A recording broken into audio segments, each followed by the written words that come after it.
Literally gue bingung banget sama tugas ini. Meeting hari ini kita bahas KPI ya. Kalimat seperti ini tentu akrab di telinga kita. Di tengah derasnya arus media sosial dan globalisasi, seringkali kita mencampur adukan bahasa. Pertanyaannya, masih perlukah kita menggunakan bahasa Indonesia yang baku? Mari kita bedah bersama. Bayangkan Anda membaca sebuah berita, apotik sejahtera, praktek setiap hari, atau melihat pengumuman resmi di kantor yang berbunyi, harap semua karyawan bikin laporan. Terdengar ganjil? Fenomena ini nyata. Penggunaan bahasa yang tak sesuai kaidah seringkali kita jumpai. Mulai dari ruang publik hingga lingkungan profesional. Bahasa yang seharusnya menjadi identitas bangsa, kini penggunaannya seringkali kurang tepat. Hal ini dapat menghambat komunikasi karena menimbulkan istilah yang tidak dipahami oleh semua pihak. Nah, mengapa ini bisa terjadi? Adanya beberapa faktor utama. Pertama, derasnya arus media sosial. Komunikasi serba cepat menuntut bahasa yang ringkas dan santai, sehingga memunculkan banyak kosakata gaul dan singkatan. 2. Globalisasi dan pencampuran bahasa. Kebiasaan menyelipkan istilah asing seperti which is, literally, atau basically semakin marak, terkadang tanpa padanan yang tepat. Ketiga, adanya anggapan bahwa bahasa baku itu kaku dan tidak modern. Bahasa baku sering kali hanya dianggap milik situasi formal seperti pidato kenegaraan. Keempat, kemunculan kecerdasan artifisial atau AI. Jika tidak diarahkan dengan baik, AI dapat menghasilkan teks bergaya non-formal yang jika digunakan dalam konteks resmi justru akan melanggengkan penggunaan bahasa yang kurang tepat. Lalu, apa solusinya? Tentu dengan memahami kembali peran penting bahasa baku. Kata baku adalah kata yang penggunaannya sesuai dengan kaidah atau pedoman bahasa yang telah ditetapkan. Acuannya adalah Pedoman Umum Ejaan Bahasa Indonesia atau disingkat PUEBI, Tata Bahasa Baku, dan Kamus Besar Bahasa Indonesia atau KBBI. Menurut buku Tata Bahasa Baku Bahasa Indonesia, bahasa baku memiliki 4 fungsi utama. Yang pertama, sebagai fungsi pemersatu.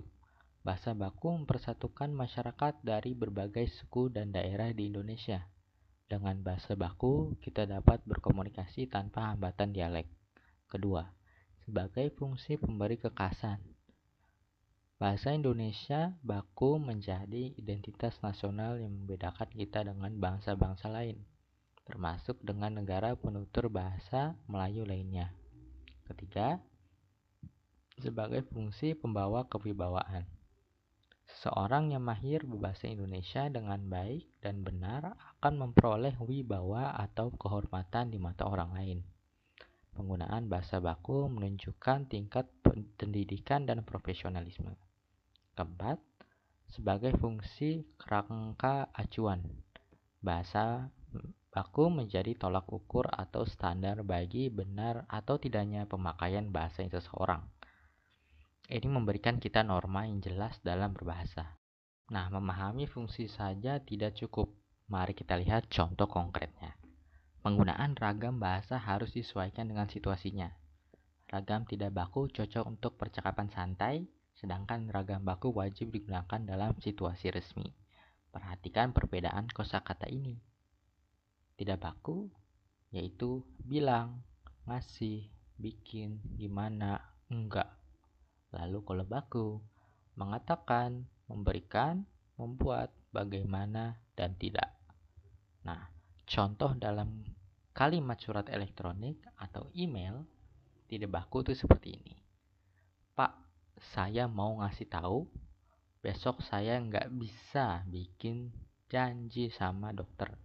Nah, kalau baku, dengan hormat, saya ingin memberitahukan bahwa besok saya tidak dapat hadir karena akan membuat janji dengan dokter. Nah, perhatikan juga kesalahan ejaan dan lafal yang sering terjadi. Misalnya, kalau tidak baku, antri, analisa, apotik, nasihat, dan risiko yang seharusnya kalau baku, antre, analisis, apotek, nasihat, dan risiko. Menggunakan bahasa Indonesia baku bukanlah upaya untuk menjadi kaku, melainkan sebuah cerminan sikap positif, rasa bangga, dan kemampuan kita beradaptasi dengan berbagai situasi.